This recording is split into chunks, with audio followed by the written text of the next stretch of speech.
Singapore started as a small fishing village, but look at it now forward, a global city full of life. In 1819, a British man named Raffles landed here. That moment changed everything for Singapore.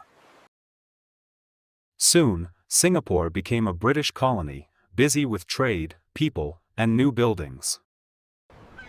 By the late 1800s, Singapore was one of the world's busiest ports. Ships came from everywhere. But then came war. In 1942, Singapore was attacked by Japan. Everything changed overnight. In February 1942, Japanese forces took control of Singapore during World War II. It was a major turning point in the region's history. During the Japanese occupation, life was hard. People had little food and lived in fear.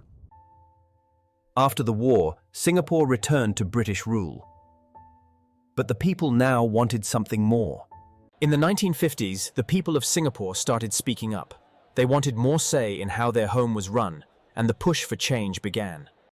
In 1963, Singapore joined Malaysia. But just 2 years later, it became its own country. Did you know, when Singapore became independent in 1965, it had no army of its own? With no soldiers, no navy, and no air force, the country couldn't defend itself. So Singapore asked Britain to keep its troops there a little longer, just until it could build its own defense. British forces stayed peacefully, helping to protect the island while Singapore trained its first young soldiers. Soon after, national service began, and slowly, Singapore stood on its own.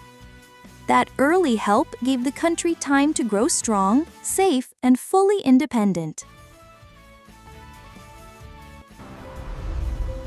The next step? Building homes, jobs, and schools from scratch.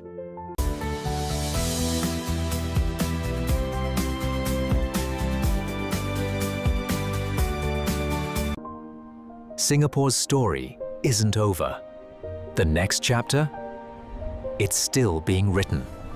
From a quiet village to a global city, Singapore's journey shows how vision, unity, and hard work can build something great. Hope you enjoyed the journey through Singapore's history.